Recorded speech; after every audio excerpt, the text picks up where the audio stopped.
a helicopter flew in, and they unloaded a Marmite can full of split pea soup that was still warm. And you know, there for a moment, I thought, if the U.S. Army could actually get a can of hot soup out to a company of troops, infantry, doing an operation, maybe we could win this goddamn thing. But we didn't. Sitting next to Tony is one of my absolute favorite of all people. I smile when I see him. He just lightens my heart. Lieutenant Colonel retired George Forrest, Company Commander Alpha Company, 1-5, Cav, 1st of the 5th Cavalry, tail end Charlie on the column going to LZ Albany, about to walk into one of the greatest disasters to befall an American battalion in Vietnam.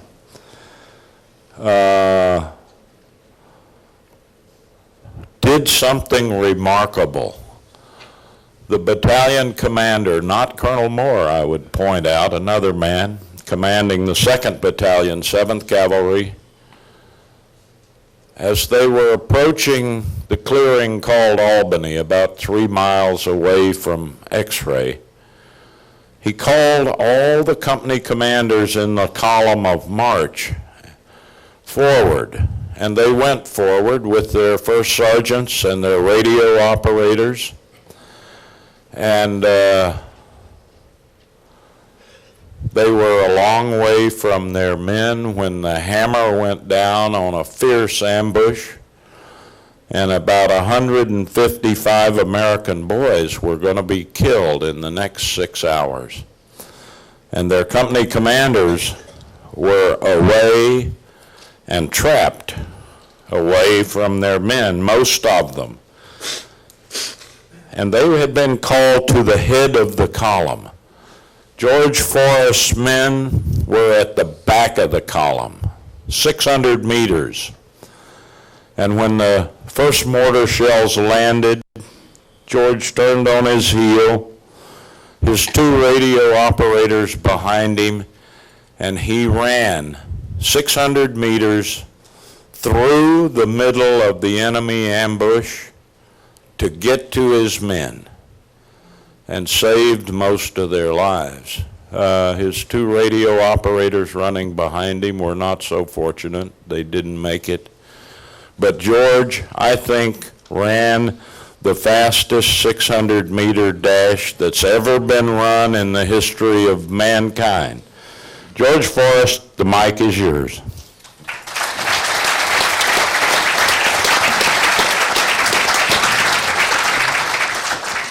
First of all, let me say what an honor it is for me to be here with this group of longtime friends. But before I make my remarks, I want to just send a tribute out to all the young men and women who are today fighting for what we believe is freedom. And so my hat goes off to you, young men and women, because you are doing what this country needs to have done.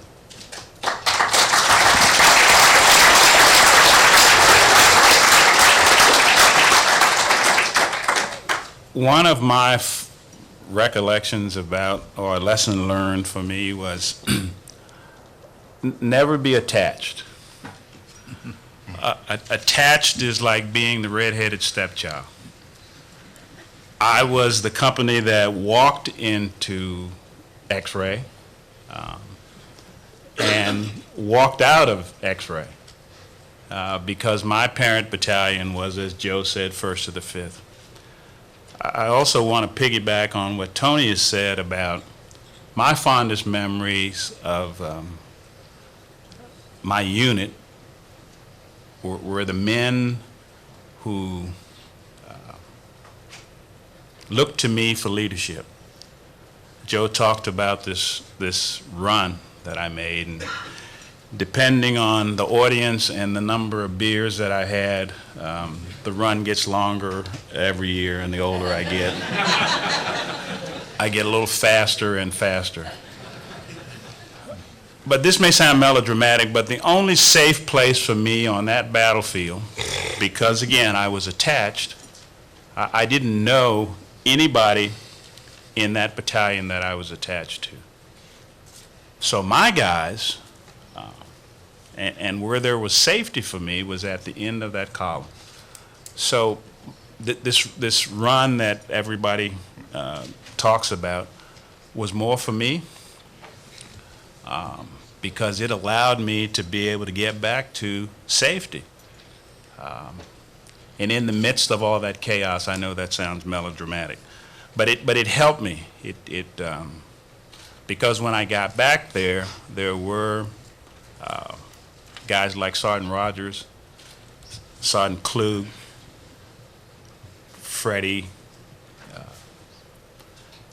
These guys were what made my job a lot easier and more and less difficult.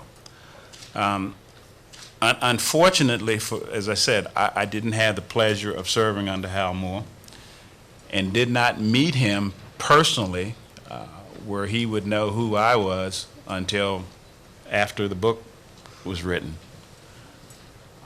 And when Joe contacted me to participate in the writing of the book or make my contribution, I declined, because on that day that we walked out of LZ X-ray, I lost 17 young men who I often wonder what they could have been had they survived. The thing that haunts me is, did I do enough to save these bright young Americans? And I remember Joe, when he talked to me, because I told him about these nightmares that I was having. You can approach this two ways. You can think about those 17, or you can think about the other 90 or so who did make it because of what you did. That came home to me last year when I met the grandson of one of my troopers, who said to me that my father is here, that I am here because of what you did for my father. And so again, I thank you for this opportunity to be here. And these guys sitting at this table are among the greatest Americans. We talk about the great generation, but for me, they're sitting at this table.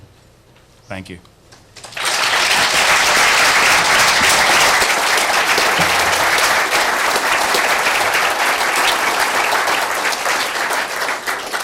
George, you were the hardest nut to crack. Yeah. He hid from me for 6 months, but I wasn't going to give up. And I'm glad that he finally took that phone call